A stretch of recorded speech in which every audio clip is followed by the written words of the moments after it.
Hello दोस्तों, स्वागत है अपने YouTube चैनल एडुकेशन तड़का पर।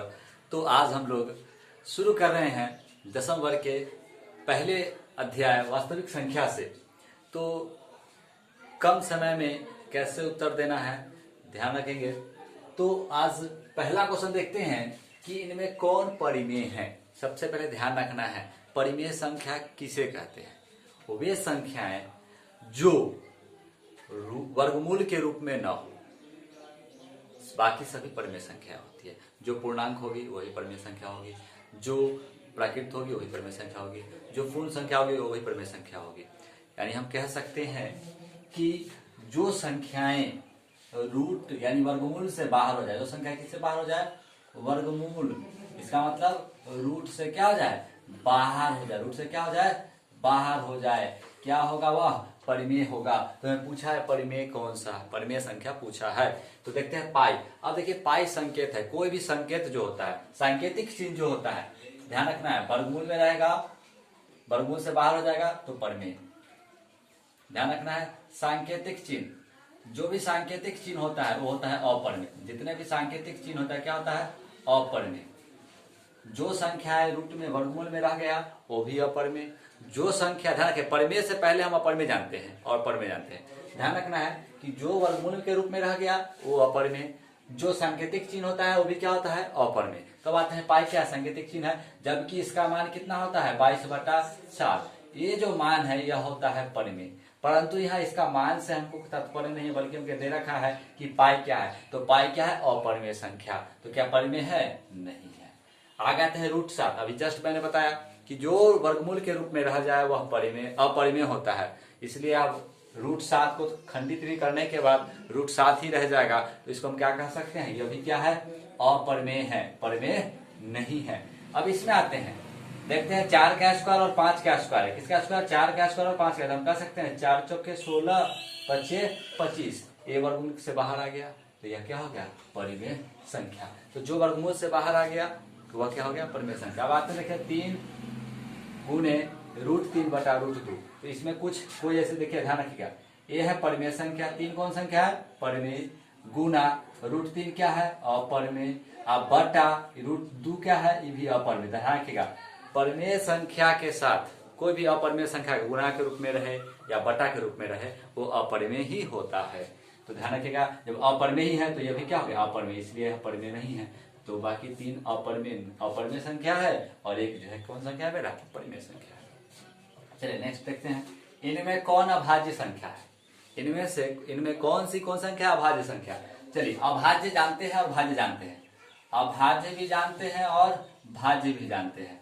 अभाज्य संख्या किसे कहते हैं, वे संख्या जो केवल एक एवं स्वयं, वे संख्याएं जो केवल एक एवं स्वयं से विभाजित हो, अर्थात जिसके केवल कितने अपवर्तक हो, 2, जो केवल एक और अपने आप से विभाजित हो। जैसे कि ध्यान देते हैं यहाँ पे, और भाज्य किसे कहते हैं, जो एक एवं अपने आप के अलावा किसी अन्य संख्या से भी विभाजित हो। जैसे देखते हैं 6 जो है, देखिए 2 से 2 तिहाई 6, 3 से एक और अपने आप से तो लगेगा ही लगेगा, कोई भी संख्या एक और अपने आप से तो लगेगा ही लगेगा।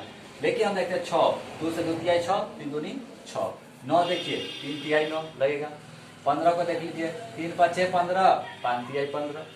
इसका मतलब हम कह सकते हैं कि इससे लगेगा, इसके देखिए एक तो खुद से लगेगा और एक से लगेगा, तो 2 उसके अपवर्तक और 2 और 2 4 हो गए इसके अपवर्तक, इसलिए क्या है, अभाज्य नहीं है।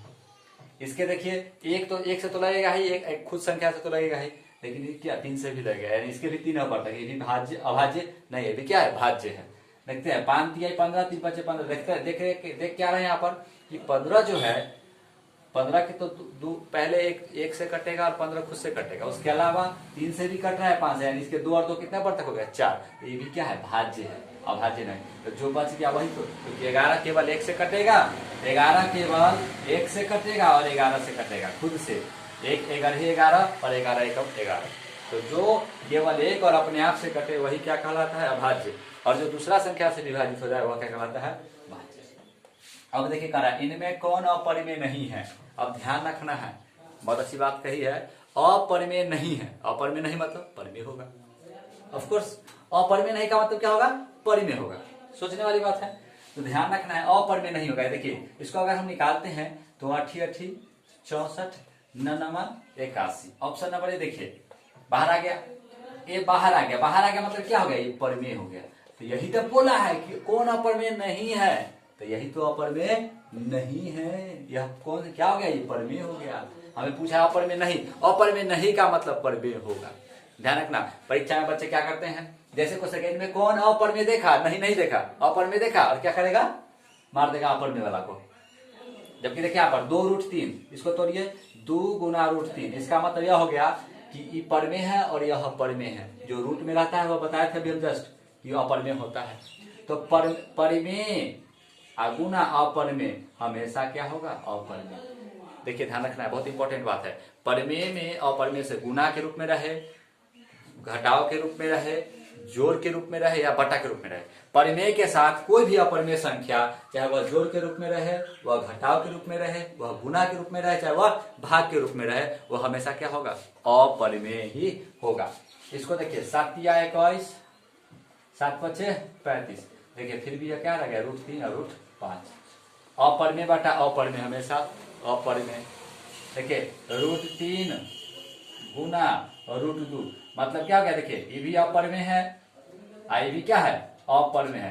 तो अपरिमेय गुना अपरिमेय हमेशा अपरिमेय। इसको देखते हैं, इसको क्या देखना है, अपरिमेय है, ये भी अपरिमेय है, अपरिमेय बटा अपरिमेय। ध्यान रखेगा कुछ ऐसे केसेस आते हैं जिसमें जैसे कि अगर हम बोल दिए कि √2 गुना √2 दोनों अपरिमेय अपरिमेय है, लेकिन जब इसको स्क्वायर तो क्या है, √2 का होल स्क्वायर, स्क्वायर से रूट खत्म हो जाता है, क्या चल 2, इस स्थिति में क्या हो जाता है, परिमेय। ध्यान रखना है इस चीज को, ऐसा नहीं कि हमेशा याद कर, हमेशा क्या कर लेंगे, देखें कि √2 गुना √2। जब एक ही जैसा समान संख्या रहे, अलग अलग संख्या रहे तो तुरंत हम कह देंगे कि अपरिमेय है। लेकिन जब एक ही ऐसा, जैसे कि √3 गुना √3, √5 गुना √5 या √5 बटा √5, √3 बटा √3, तो उस स्थिति में हम कह सकते हैं कि वह परिमेय होगा। ध्यान रखना है जब एक ही जैसी नंबर आए तो। अब इसमें आते हैं कि √3 और √5, मैंने पहले ही कहा है कि जो संख्या रूट में रह जाए, जो संख्या किसमें रह जाए, जो संख्या रूट में रह जाए। देखिए √3 और √5 दो अलग अलग संख्याएं हैं जो रूट के रूप में है, तो हम क्या कह सकते हैं, यह क्या होगा, अपरिमेय संख्याएं हैं। कौन संख्या है, अपरिमेय। नॉर्मली सोचने वाली बात है, मैंने पहले ही कहा है अपरिमेय संख्या किसे कहते हैं, कि जो रूट के अंदर रह जाए, जो किसके अंदर आ जाए, रूट के अंदर। रूट से बाहर आ जाएगा तो क्या हो जाएगा, परिमेय, और रूट के अंदर आ जाएगा तो अपरिमेय। रूट के अंदर रह गया तो उसमें हम क्या बोलेंगे, अपरिमेय बोलेंगे। तो देखते हैं क्या कि दोनों संख्या तो रूट में ही है, तो पूर्णांक संख्या होगी नहीं, क्योंकि पूर्णांक संख्या क्या होती है, ऋणात्मक, धनात्मक और शून्य। कैसे, -2, -1, इससे पहले भी कुछ हो सकती है, 0 1 2, मतलब कहने का क्या, ऋणात्मक, शून्य या धनात्मक हो सकती है। अपरिमेय संख्या जो कि रूट में हो और क्या होगी, अपरिमेय, चाहे एक √3 हो, एक √2 हो, एग्जाम्पल के तौर पर है। अगला आता है परिमेय संख्या जो रूट से बाहर हो, जैसे 2 0 1 1/2, ये सब क्या हो गए, परिमेय हो गए। तो बचा, तो जैसे हम जान गए कि रूट में जो संख्या होती है क्या होती है, अपरिमेय होती है, तो बस अपरिमेय संख्या हो गई। बस नेक्स्ट क्वेश्चन के तरफ हम बात करें। चलिए देखते हैं हम लोग अब पांचवा क्वेश्चन। पांचवा क्वेश्चन क्या कहता है कि यदि n एक प्राकृत संख्या है तो √n है। यदि n एक प्राकृत संख्या है तो √n है। ध्यान रखना है कि प्राकृत संख्या, तो हम जानते हैं प्राकृत संख्या n को मानते हैं प्राकृत संख्या कहां से शुरू होती है, 1 से 1 2 3 4 5 6, इस तरह से मान लेते हैं। तो बोला है कि √n, तो मानते हैं कि अगर रूट चढ़ाते हैं तो सब पर रूट चढ़ा दीजिए, रूट सब पर रूट चढ़ाइए। देखते क्या है कि √1 हमेशा क्या आ जाएगा बाबू, 1 हो जाएगा। √2 तो √2 ये रह जाएगा, √3 भी रह जाएगा, 2 दूनी 4 बाहर आ गया, √5 भी √5 रहेगा, ये तोड़ेंगे तो 2 3 6, 2 गुना 3, इस प्रकार से आ रहा है। तो देख क्या रहे हैं, कुछ ऐसी संख्याएं हैं जो प्राकृत ही रह जा रही है, कुछ ऐसी संख्याएं हैं जो रूट, जो संख्या रूट में रह जाती है उसे क्या बोलते हैं, अपरिमेय संख्या। जो संख्या रूट में रहती है उसे क्या बोलते हैं, अपरिमेय संख्या। और कुछ ऐसी संख्याएं हैं जो रूट से बाहर हो जा रही है, जैसे कि 1 2 3, कौन सी संख्या है, प्राकृत संख्या। तो हमका हमेशा क्या प्राकृत दिखाई दे रही है, जब रूट n की है तो क्या प्राकृत दिखाई दे रही है, नहीं, तो यह हमेशा प्राकृत नहीं है। हमेशा अपर में है नहीं, क्योंकि अपर में का मतलब यह है कि हमेशा जो रूट में रह जाए। तो क्या हमेशा रूट में रह रही है? ये भी नहीं होगा। तो क्या देख रहे हैं? हमेशा पर में भी नहीं होगा, क्योंकि रूट में भी रह रहे, तो जो रूट में रहती है वो पर में तो होती नहीं है, वो अपर में होती है। तो न अपर में होगा और न ही पर में होगा। तो क्या बचा?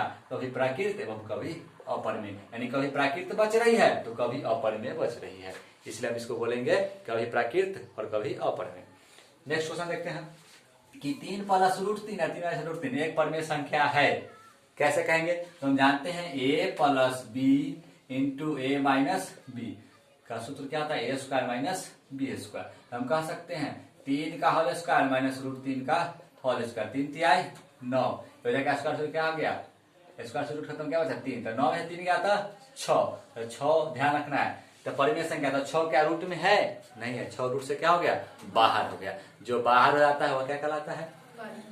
परमेय संख्या। तो क्या परमेय संख्या है? तो हाँ है, बिल्कुल। अब देखना है कि 2 और 2.5 के बीच अपरमेय संख्या। देखिए इसको कैसे बनाएंगे, ध्यान रखना है। पहले ध्यान रखना है, इसको 11 को देखते हैं, तो 11 को अगर वर्गमूल करते हैं तो देखते हैं 3 तिहाई 9, 3 तिहाई 9, ध्यान रखना है 3 गुना 3, इसको 3 के 3 रुपए 3 तिहाई 9। तो देखते क्या है कि यह 3 से ज्यादा आएगा, तो यह नहीं होगा। हमको बोला है 2 और 2.5 के बीच। इसको देखते हैं, इसको छोड़ देते हैं रूट 5 को। 22 को देखते हैं, तो ध्यान रखना है नॉर्मली 22 को दशमलव को छोड़ दीजिए, इससे ही मत रखिए, क्योंकि जल्दी आपको बनाना है, तुरंत बनाना है, एकदम क्वेश्चन देखा और जवाब देना है। तो ध्यान रखना है 22, तो क्या करेंगे 4 चौक 16, 4 चौक 16, तो ये भी 4 से ज्यादा आ रहा है। इसमें देख रहे हैं 3 तिहाई 9, ये भी 3 तिहाई 9, ये भी क्या आ रहा है? 4 से ज्यादा आएगा। सॉरी 3 से क्या आएगा? 3 दशमलव कुछ आएगा, ये जो है 4 दशमलव कुछ आएगा, ये भी 3 दशमलव कुछ आएगा, बच गया, वही तो आंसर है। यह नहीं कि अब निकालने लगना, ऐसा करोगे पता चलेगा कि जो समय आपको मिला है 50 सेकेंड बनाने के लिए, पता चलेगा आप इस पर लटक गए, पता चला अटक गए, पता चला भटक गए, है ना अटकना है, न लटकना है, न भटकना है, बस सीधा क्वेश्चन को देखना है और आंसर को टिक कर देना है, बस। अब देखिए संख्या रेखा पर प्रत्येक बिंदु प्रदर्शित करता है। कौन रेखा पे? संख्या रेखा। तो सबसे पहले कुछ नहीं कीजिए, एगो रेखा बना लीजिए। देखिए रेखा बनाइएगा, रेखा नाम मत जाइएगा, रेखा बनाना है। क्या बनाना है? रेखा। तो हमने रेखा बना दिया, ठीक है। कहा संख्या रेखा पर, तो हम जानते हैं कि एक मान लेते बिंदु, क्या मानते हैं? 0। अब यहाँ से मान लेते हैं 1, यहाँ से मानते हैं 2, यहाँ से मानते हैं 3, इधर मान लिए -1, -2, -3, क्योंकि हम जानते हैं संख्या रेखा पर दाईं ओर धनात्मक होती है, दाईं ओर क्या होती है? धनात्मक होती है, बाईं ओर क्या होती है? 0 के दाईं ओर धनात्मक, 0 के दाहिनी ओर धनात्मक, बाईं ओर ऋणात्मक। ध्यान रखिएगा, ये दाईं ओर है और यह क्या है? बाईं ओर है। अब आते हैं, क्या बोला है कि प्राकृत संख्या। तो क्या प्राकृत संख्या आपको दिख रही है संख्या रेखा पर? नहीं, क्योंकि प्राकृत संख्या कहां से शुरू होती है? 1 से। यहाँ इसमें तो 0 भी है, माइनस भी है। अगला आते हैं, परमेय संख्या। तो परमेय संख्या तो है, चलेगा, बात समझ में आया, परमेय संख्या है। क्या अपरमेय संख्या भी होती है? तो बिल्कुल होती है। कैसे? अगर हमको बोल दिया √2, तो √2 का मान क्या होता है? 1.414। मान लेते हैं कि √2 को बोला है कि हमको संख्या रेखा पर रखना है, तो हम जानते हैं कि 1 और 2 के बीच में क्या आएगा? 1.414। तो मान लेते हैं कि अगर 1.5 होगा, क्योंकि आधा करेंगे तो 1.5, 1 और 2 का रहेगा 1.5, इससे पहले रहेगा, तो मान लेते हैं यहाँ पर रहेगा। यही तो हो गया √2। यानी कह सकते हैं कि परमेय संख्या भी रहता है, अपरमेय संख्या भी रहता है। तो परमेय और अपरमेय संख्या के समुच्चय को हम लोग क्या बोलते हैं? वास्तविक संख्या। यानी हम कह सकते हैं कि एक संख्या रेखा पर क्या प्रदर्शित होता है? वास्तविक संख्या रेखा प्रदर्शित होता है। तो देखते हैं अब अगला क्वेश्चन क्या कह रहा है। कह रहा है 2 या 2 से अधिक अभाज्य संख्याओं का मौसम। क्या कह रहा है? 2 या 2 से अधिक अभाज्य संख्याओं का मौसम। तो 2 या 2 से अधिक अभाज्य संख्या मैंने कहा था, अभाज्य संख्या किसे कहते हैं? जिसके कितने अपवर्तक हो? 2 अपवर्तक हो। जिसके कितने अपवर्तक हो? अर्थात जो केवल एक और अपने आप से कटे। तो सबसे छोटी अभाज्य संख्या कौन होती है? 2, उसके बाद 3, उसके बाद 5, उसके बाद 7, उसके बाद 11, इस तरह से होती है। तो कहा कि कोई 2 अभाज्य संख्या लेते हैं, तो मान लेते हैं कि पहले ही लेते हैं, तो 2 और 3 को लेते हैं। तो 2 से मौसम लगाते हैं किसमें? 3 में। 2 एकम 2, क्या आया? 1, फिर 1 दूनी 2, यानी मौसम जिससे विभाजित पूरा पूरा हो जाता है वही तो क्या कहलाता है, मौसम। जिस संख्या से क्या हो जाए, पूरा पूरा विभाजित हो जाए कोई संख्या, वही उसका क्या कहलाता है, मौसम कहलाता है। तो क्या कहलाता है मौसम, यहाँ पर 1। यानी हम कह सकते हैं कि 2 या 2 से अधिक अभाज्य संख्याओं का मौसम हमेशा क्या होता है, 1। ध्यान रखिएगा, कभी भी क्वेश्चन पूछे आंसर दे देना है। कह रहा है 2 क्रमिक सम संख्याओं का मौसम। तो जानते हैं सम संख्या किसे कहते हैं, सम संख्या किसे कहते हैं, सम संख्या किसे कहते हैं, वैसी संख्या जो 2 से पूरी पूरी क्या हो जाए, विभाजित हो जाए। जैसे कि 2, 4, 6, 8, इस तरह से। तो कह रहा है 2 क्रमिक सम संख्या, तो कोई 2 को ले सकते हैं आप, जैसे 4, 6 भी ले सकते हैं, 2, 4 भी ले सकते हैं। तो हम 4, 6 ही लेते हैं। हम आते हैं 4, 6, तो 4 हमने लगाया 6, तो 4 एकम 4, कितना बचा 2। अब 4 में लगाएंगे 2 दूनी 4, कितना आया मौसम बाबू 2। यानी हम कह सकते हैं कि 2 क्रमिक सम संख्याओं का मौसम हमेशा क्या होता है, 2। ध्यान रखना है हमेशा 2 अभाज्य संख्याओं का मौसम हमेशा 1, 2 क्रमिक सम संख्या का मौसम हमेशा 2, 2 विषम संख्याओं का मौसम हमेशा 1, हमेशा। ठीक है, ये हो गया अभाज्य के लिए, ये किसके लिए, अभाज्य के लिए, ये हो गया सम के लिए, ये हो गया विषम के लिए।